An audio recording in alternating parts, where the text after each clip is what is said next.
ఆంధ్రప్రదేశ్ సామాజిక సాంస్కృతిక చరిత్ర చారిత్రక పూర్వయుగము. ఈరోజు మనం ఈ వీడియోలో చారిత్రక పూర్వయుగం గురించి చెప్పుకోబోతున్నాం. చారిత్రక పూర్వయుగము అంటే ఏంటో ఇదివరి క్లాసులో మనం చెప్పుకున్నాం. ఏ కాలం గురించి మనం తెలుసుకోవడానికి ప్రయత్నం చేస్తున్నామో ఆ కాలం నాటికి వ్రాతపూర్వక ఆధారాలు లేకపోతే ఆ కాలాన్ని లేదా యుగాన్ని మనము చారిత్రక పూర్వయుగము అని అంటాం. వ్రాతపూర్వక ఆధారాలు లేని ఈ కాలానికి చారిత్రక పూర్వయుగం అని పేరు పెట్టిన వారే డేనియల్ విల్సన్ అనేటువంటి పురావస్తు శాస్త్రజ్ఞుడు. కనుక ఎగ్జామినేషన్లో ప్రశ్న వస్తుంది, చారిత్రక పూర్వయుగము ప్రీ హిస్టారిక్ పీరియడ్కి ఆ పేరు పెట్టిన వారు ఎవరు అని. మనం సమాధానం చెప్పాల్సి ఉంటుంది, డేనియల్ విల్సన్. ఇక ఆ చారిత్రక పూర్వయుగం గురించి మనము ఏమేమి చెప్పుకుంటామో ఈ క్లాసులో చూద్దాం. చారిత్రక పూర్వయుగాన్ని ముఖ్యంగా 3 భాగాలుగా చెప్పచ్చు, 3 కాలాలుగా చెప్పచ్చు. 1 రాతి యుగము, 2 రాగి రాతి యుగము, 3 ఇనుప యుగము.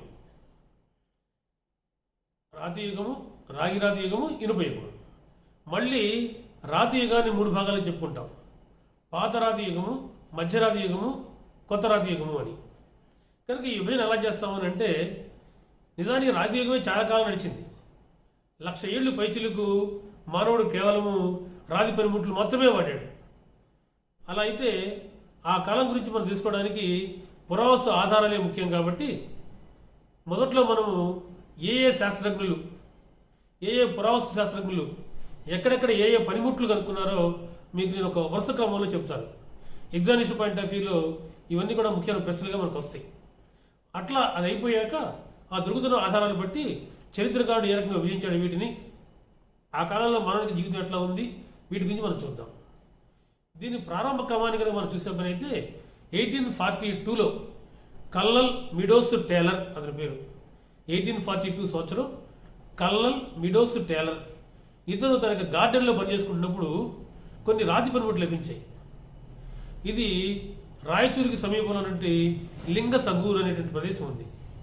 ఆ లింగ సగూరులో తన గార్డెన్లో పనిచేస్తున్నప్పుడు కొన్ని పనిముట్లు లభించినాయి, కొన్ని రాతి పనిముట్లు లభించినాయి. తర్వాత కాలంలో మనకి ఏమర్థమైంది అంటే, దాన్ని మనం ఎక్కడ ప్లేస్ చేసామంటే కొత్త రాతి యొక్క పనిముట్లుగా పెట్టుకున్నాం మనం. కనుక మనం ఆ పొరలు చూసాం అనుకోండి, దొరుకుతున్నటువంటి ఆ పురావస్తు త్రవ్వకాల అవశేషాలు మనం చూసేటప్పుడు అవి దొరికేటువంటి పొరలు బట్టి కూడా మనం చూస్తాం. అంటే ఇది పై పొరలు లభించింది. పైగా ఆ పనిముట్లను గమనించి అవి కొత్త రాతి పనిముట్లోని తర్వాత కాలంలో తేల్చారు.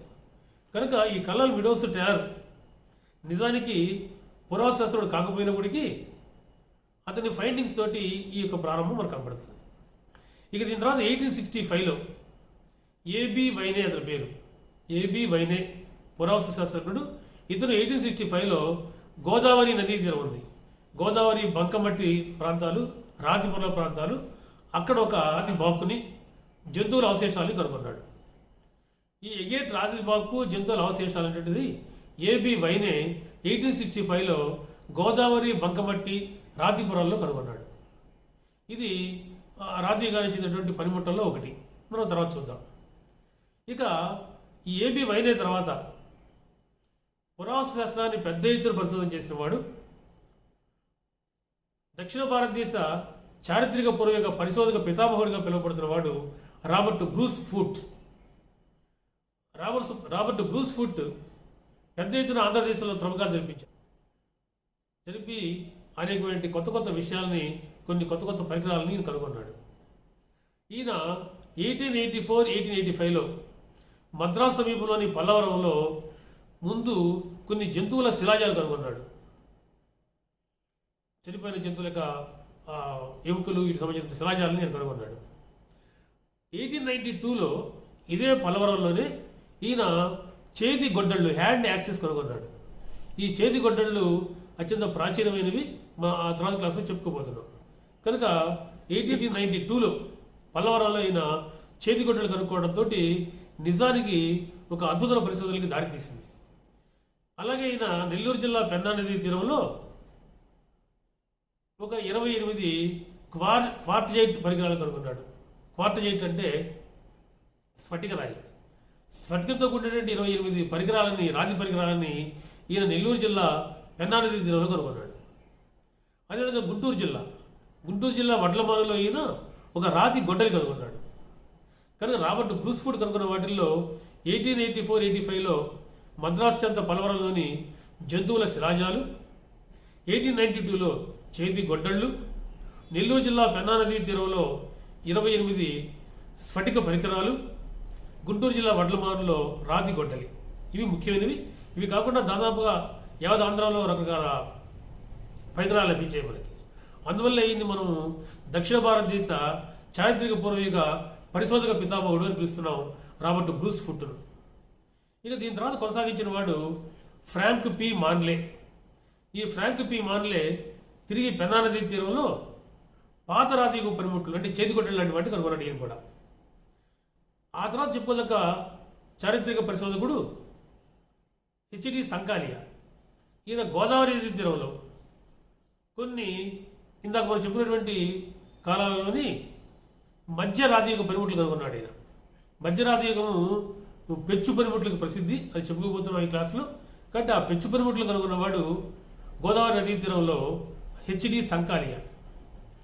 ఆ తర్వాత చెప్పుకోదగ్గ వాడు కమియోడ్. ఈ కమియోడ్ 1930లో నల్లమల శ్రేణి నందికర్మల వద్ద మధ్యరాతియుగపు పనిముట్లు, ఇప్పుడే నేను మీకు చెప్పినట్టుగా పెచ్చు పనిముట్లు ఆయన కమియోడ్ కనుక్కున్నాడు. అంటే ఒక రకంగా చెప్పాలంటే హెచ్డి సంకాలియా గోదావరి నదీ తీరంలో పెచ్చురాతి పనిముట్లు కనుక్కుంటే కమియోడ్ నల్లమల శ్రేణిలోని నందికర్మల వద్ద కనుగొన్నాడు. ఇక 1932 వచ్చేటప్పటికి కమియోడ్, బర్మిట్ వీళ్ళు కర్నూలు ప్రాంత నదీ తీరాలని పెద్ద ఎత్తున పరిశోధన చేశారు.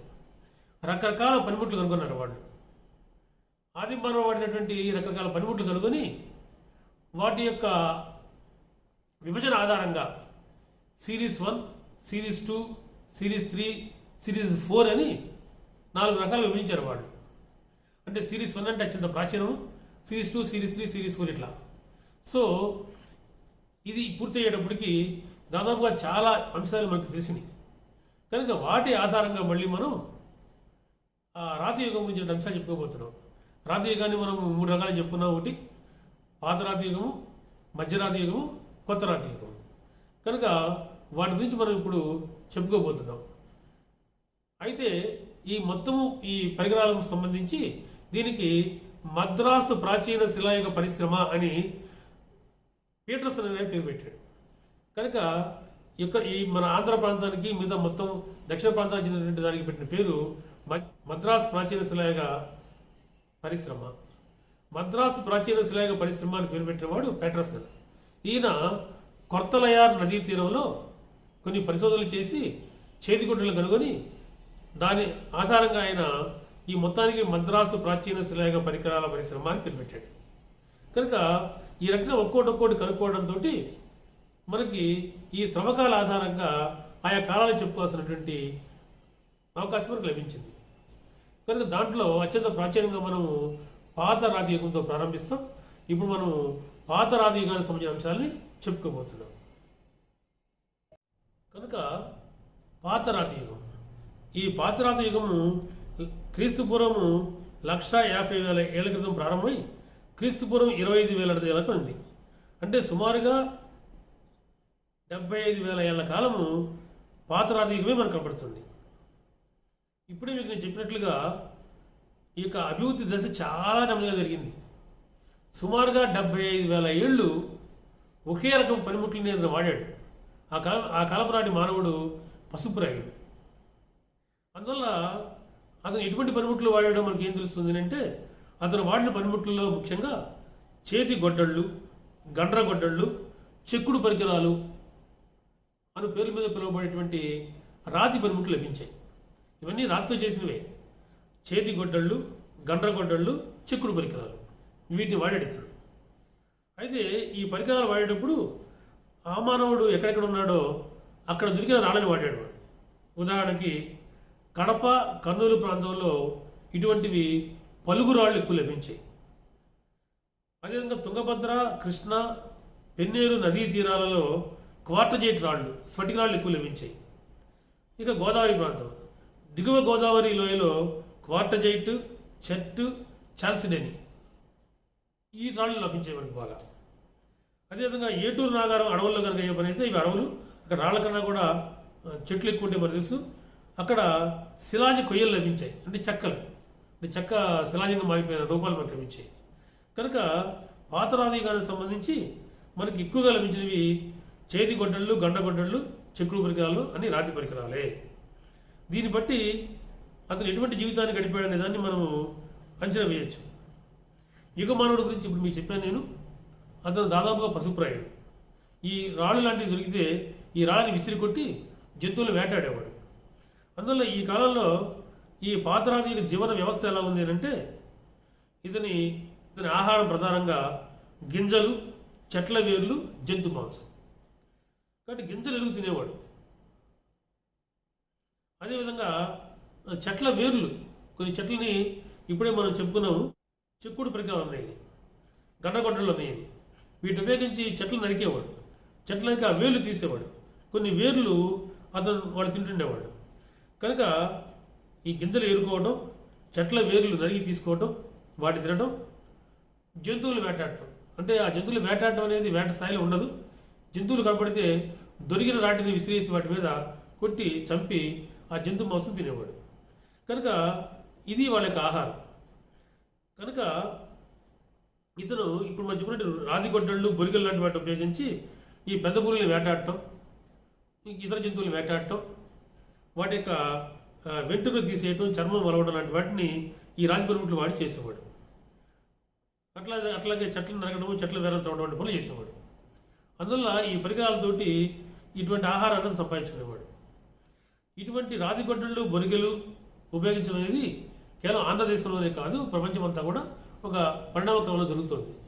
ఆయా ప్రాంతాలలో లభించిన పనిముట్లు ఆధారంగా మనం వాటికి ప్రత్యేక సంస్కృతులకు పేరు పెడతాం.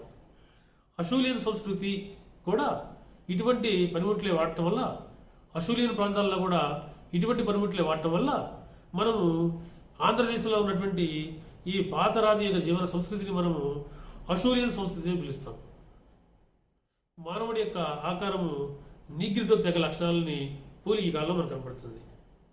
ఇక ఇతను తన శరీర ఆచ్ఛాదన కొరకు జంతువుల చర్మాలు, చెట్ల ఆకులు ఉపయోగించుకునేవాడు. అంటే మొత్తం మీద ఇతను పశుప్రాయుడు. కొన్ని ముతక రాతి పనిముట్లు వాడాడు. ముతక రాతి పనిముట్లు వాడి జంతువుల్ని వేటాడటం ద్వారా, అదేవిధంగా చెట్లను నరికి వేర్లను తీసుకోవడం ద్వారా, గింజలు ఏరుకోవడం ద్వారా జీవించాడు. ఇటువంటి జీవితాన్ని ఇతను సుమారుగా 75,000 ఏళ్ళు నడిచిపాడు. అయితే ఉండే కొన్ని అతని యొక్క ఆలోచన ధోరణి పెరుగుతోంది, మేధాశక్తి పెరుగుతోంది. అందువల్ల ఈ పనిముట్లని మనం కొంత పాలిష్ చేసి ఇంకొంత సాంకేతిక పెంచడం మనకు కనపడుతుంది. దాని దృష్ట్యా రెండవ భాగాన్ని మనము మధ్యరాతి యుగము లేదా సూక్ష్మ శిలాయుగము అని పిలుస్తాం. కనుక రెండవ టాపిక్ మధ్యరాతి యుగము. ఈ మధ్యరాతి యుగంలో మానవుడు చిన్న చిన్న సూది మొరతో కూడినటువంటి రాతి పనిముట్లు వాడాడు. అంటే ఇక్కడ మనం అర్థం చేసుకోవాల్సిన విషయం ఏంటంటే, ఇదివరకు ఆ ముతకరాళ్ళు వాడాడు. ఏ రాయి దొరికితే ఆ రాయితో కొట్టి చంపేవాడు. ఏ రాయి పడితే ఆ రాయితో కొట్టి ఆ చెట్లను నరికేవాడు. అదే కొందే పరిజ్ఞానం పెరుగుతోంది.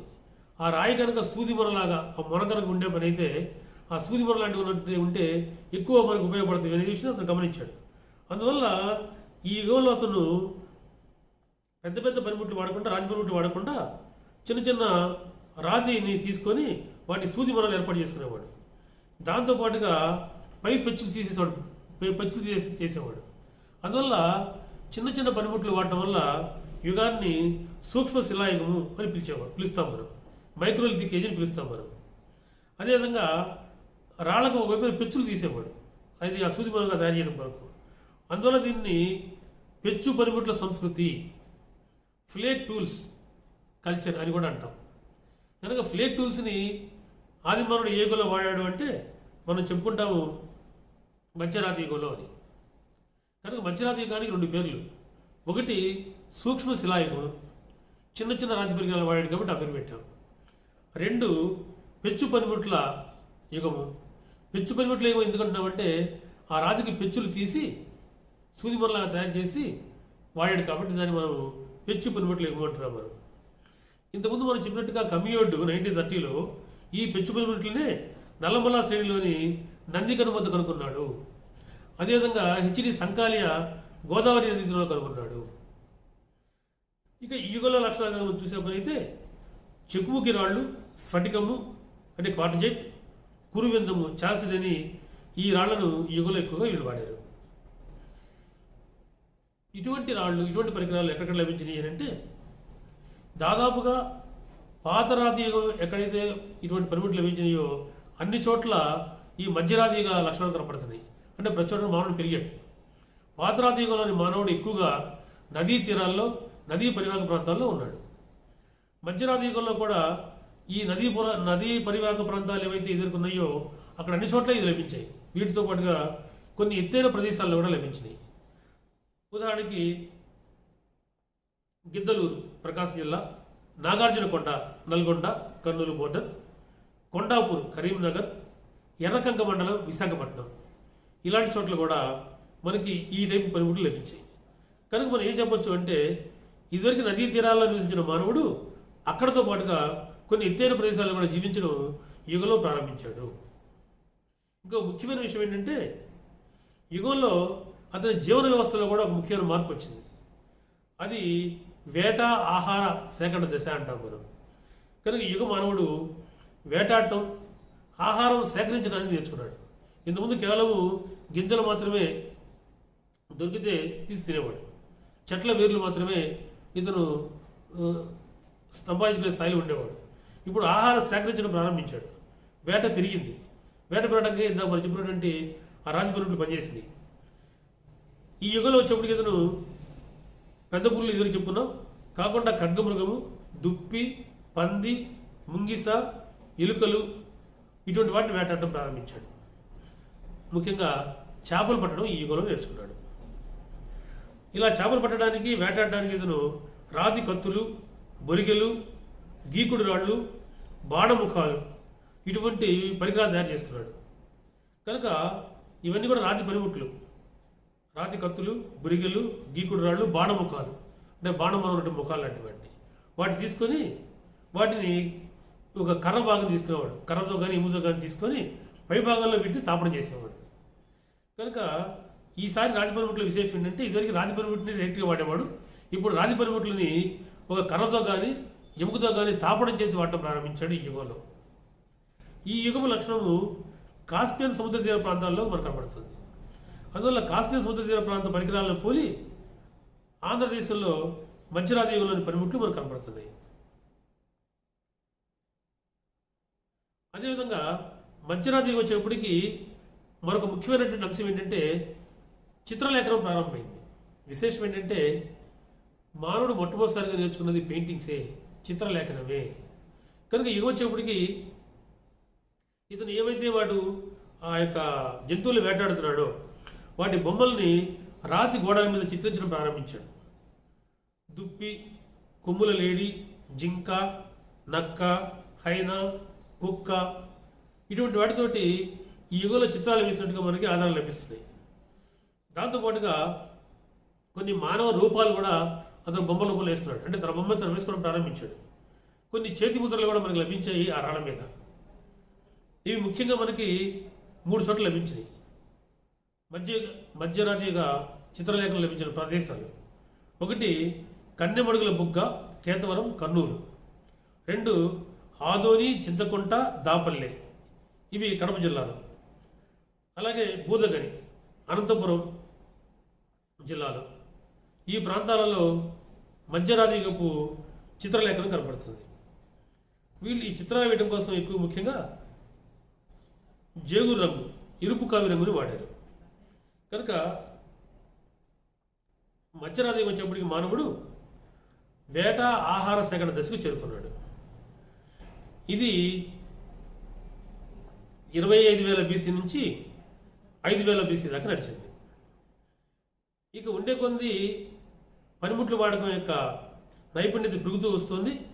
అందువల్ల ఆ పెరిగిన ఆ కాలాన్ని మనము కొత్త రాతి యుగము లేదా నవీన శిలాయుగము అని పిలుస్తున్నాం. కానీ కొత్త రాతి యుగం లేదా నవీన శిలాయుగము 5,000 BCలో ప్రారంభమై 2,500 BC వరకు నడిచింది. ఇక పనిముట్ల నైపుణ్యత ఆధారంగా మనం యుగాల గురించి మనం విభజించాము కాబట్టి ఈసారి ఈ కొత్త రాతి యుగంలో రాతితో సమాంతర భుజ బ్లేడ్లు తయారు చేయడం ప్రారంభించాడు. అంటే ఈ సమాంతర భుజ బ్లేడ్లు అన్నప్పుడు ఒకవైపున అవి చదును పెట్టబడి ఉండేవి. వీటినే బ్యాక్డ్ బ్లేడ్ టూల్స్ అని అంటారు. కనుక ఈ కొత్త రాతి యుగము లేదా నవీన శిలాయుగాన్ని బ్యాక్డ్ బ్లేడ్ టూల్స్ యుగము అని కూడా పిలుస్తాం మనం, లేదా బ్యాక్డ్ బ్లేడ్ పనిముట్ల యుగం అని కూడా పిలుస్తాం మనం. యుగానికి చెందిన పనిముట్లలో బ్యూరిన్ అనేటువంటి ఉలి అంచు ఉన్న బ్లేడులు, ఎముకతో చేసిన హార్పూన్లు అంటే ఇవి మళ్ళీ పరికరాలు, ఈసారి ఎముక పరికరాలు ఇవి.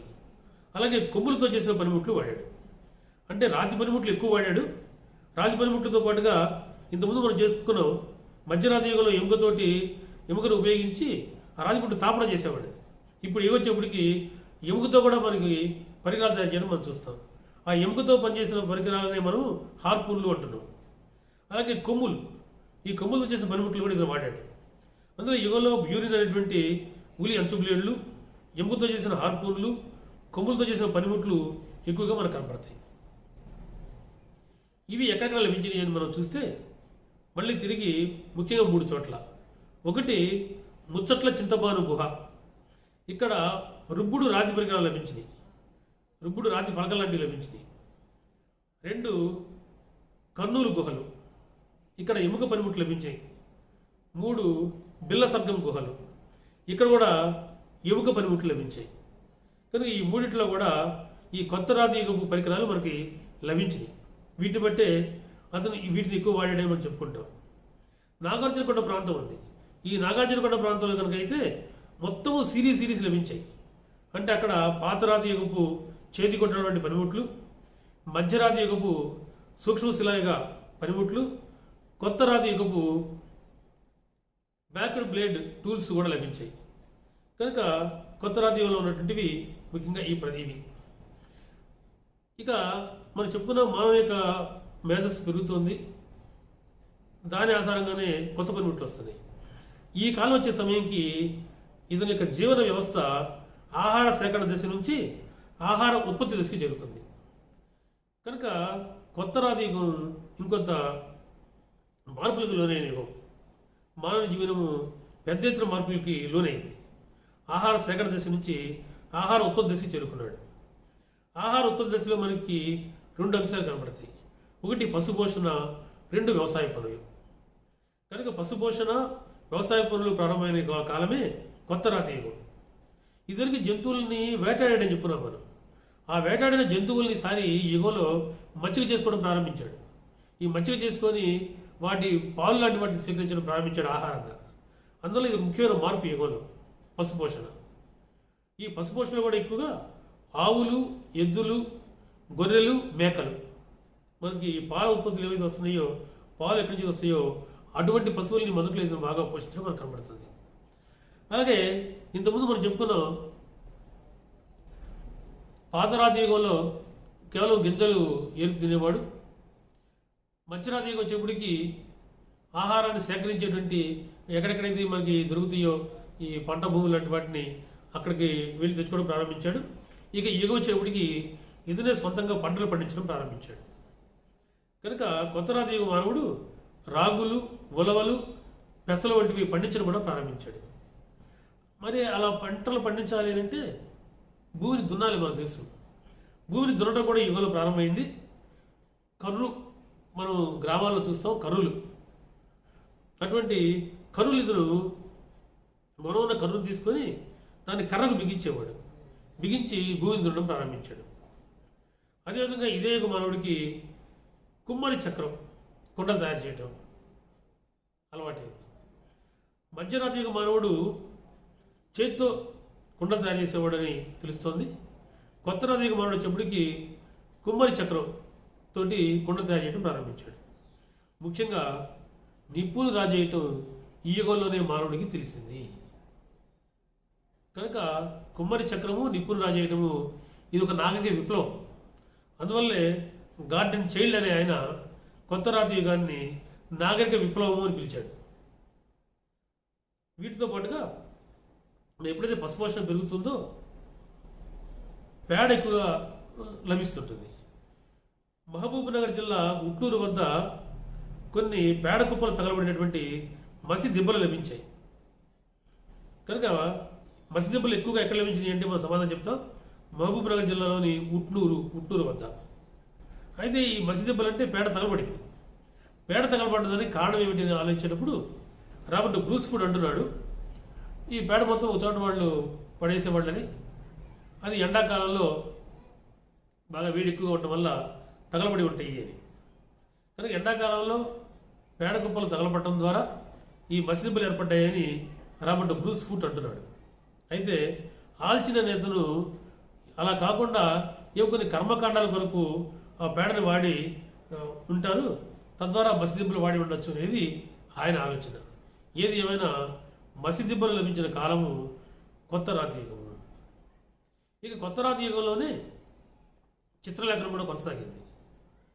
ఈసారి మనకి ఇంతకుముందు మనం చెప్పుకున్నటువంటి వాటితో పాటుగా మరికొన్ని ముఖ్యమైనటువంటి కొన్ని లభించాయి. అందులో ఒకటి చింతకుంట మాను, అనంతపురం దగ్గర విల్లంబులు ధరించిన మానవుల యొక్క పెయింటింగ్స్ లభించాయి. వేల్పుల మడుగు, అనంతపురం, ఇక్కడ మూపురం గల 2 ఎద్దులు ఉదాహరణకోటి ఎదురుగా ఉన్నాయి. మరి అవి ఢీకొంటున్నాయా లేదా అనేది మనకి అర్థం కావట్లేదు, కానీ ఎదురుగా ఉన్నటువంటి 2 మూపురం గల ఎద్దులు ఈ వేల్పుల మడుగు అనంతపురం జిల్లాలో లభించాయి. అదేవిధంగా అనంతపురంలో తెరగలైన చోట కుక్క జింక యొక్క చిత్రాలు లభించాయి. అంటే కుక్క జింక యొక్క చిత్రాలు మధ్యరాతి యుగంలో కూడా మానవుడు వేశాడు. అయితే కొత్త రాతి యుగము కుక్క జింక ఈ తెరగల అనంతపురం దగ్గర చిత్రాలు లభించడం మనకు కనబడుతుంది. కనుక చిత్రలేఖనం కూడా కొనసాగింది.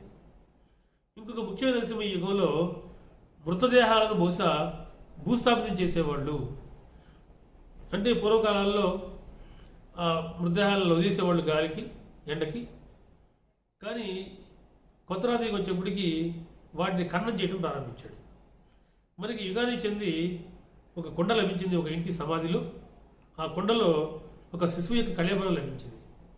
కనుక భూస్థాపితం చేసే ఆచారం కూడా యుగంలో మనకు బయలుదేరింది అనేది తెలుస్తుంది. ఇది మానవుని యొక్క మరొక దశ.